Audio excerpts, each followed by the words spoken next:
dedication to the teachings of Appa that really made this possible.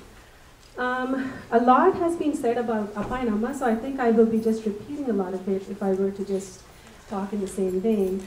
So the two things that I thought weren't said, which is my observation and perhaps my conclusions about the way they are, it's almost like they have their own gravitational field, and we all just kind of are objects rotating around them. And what is it that makes them so attractive?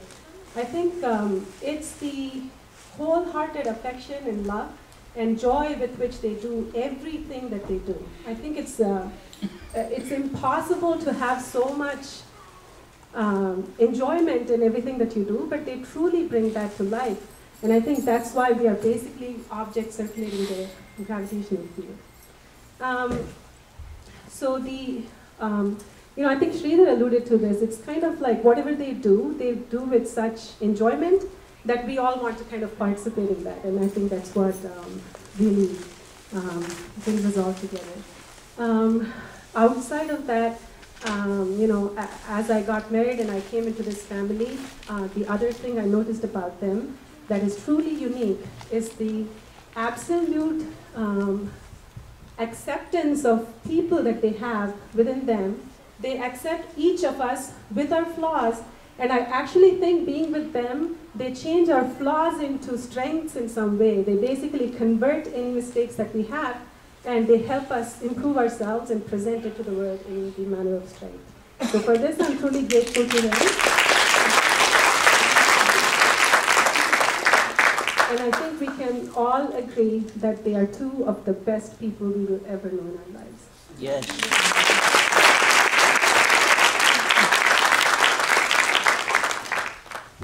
So now, if you don't mind, I'll take a few closing remarks also. I didn't know what I was going to do at the end of this program. So many people would have already spoken just about everything that would come to mind. And so I didn't actually plan anything, just speak. And was listening to everyone and listening to all of the affection, warmth, devotion that you all have for Appa and Amma. And was able to use that time to really reflect on our lives with them in the 60% of Appa's life that I have been. As he's growing older, I'm also getting older. And reflecting on all of that came in a very powerful way in this event. So I thank you all for participating with us in that. Maybe I can add a few things to the things that Anu and Sridhar and Mahesh, Aradhana, Lakshmi, all of you as our family members also have already shared.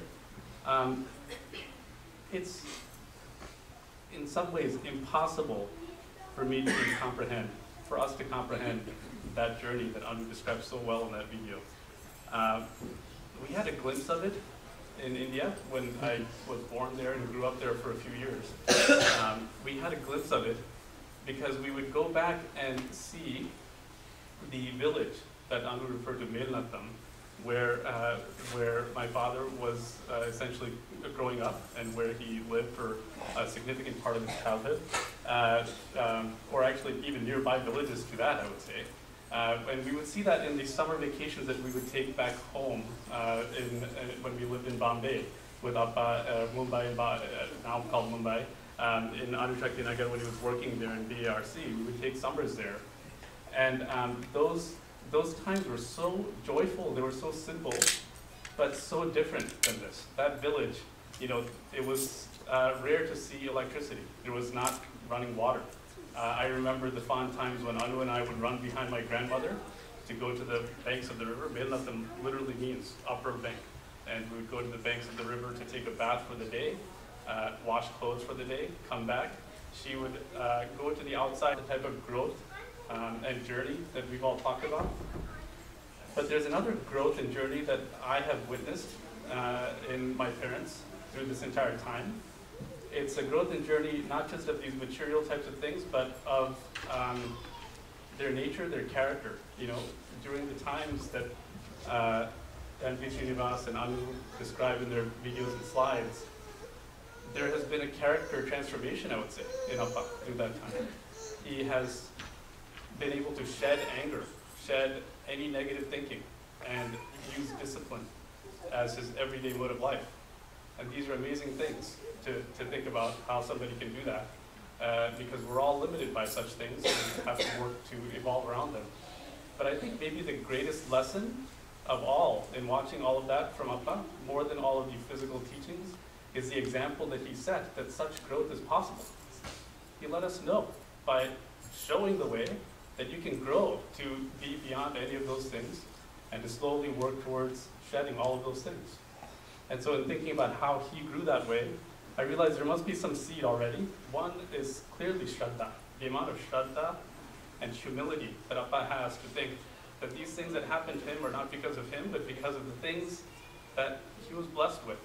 And to then think about how he can channel all of those blessings to do good for the world, that gives him purpose. That gives him the steely resolve that is unparalleled, I cannot see in anybody, and can only come if you have peace to decide that that steely resolve is your way of giving back to the entity that gave you all these things with that humility. That's really the key to all of that. And if we can channel that same type of emotion, Shraddha, thinking, in developing how we are going to figure out how to give the best back to the world, then maybe we can also have the same type of peace, the inner peace, that steely resolve to do good things in this world.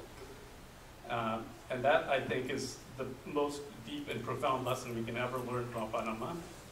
And it's the privilege of my life, of our lives, everyone here, members of this family, to be able to witness that and to know that it's possible.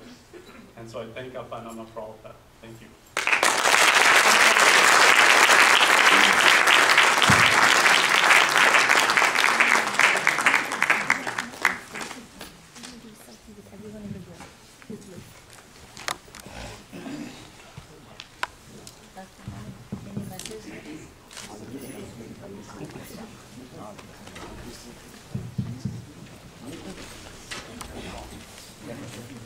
It's going to go after. That's the photo wall. I'm going to have come on stage and we're going to do a selfie with everyone in the room. Everyone.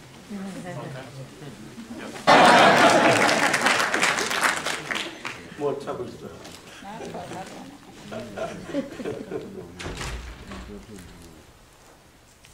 I don't want to thank anyone for this function. When I say I don't want to thank, I asked Sahadeva. He made a statement. If I can do two things, I can stop this war. What are the two things? One, he said this Draupadi should be tonsured.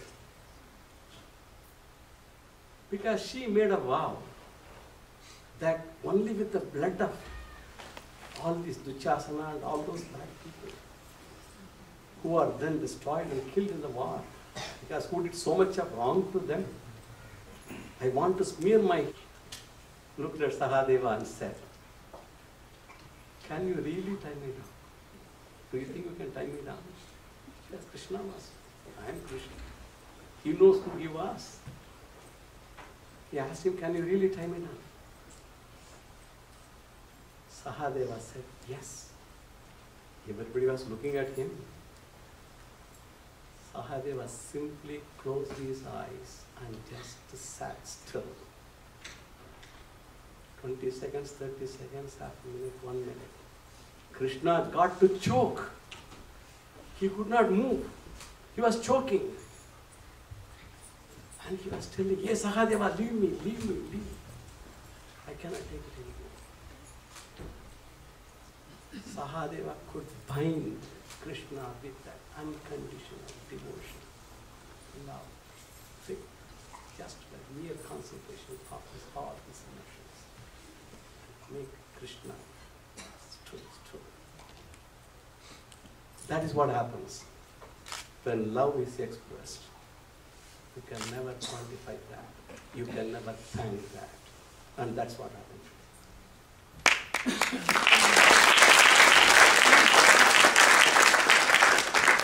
Sometimes some of these things that they showed, I enjoyed it like a parent. Like the children trying to admire their parents and show so many skills, singing songs, maybe doing all these things. They make me all that quality.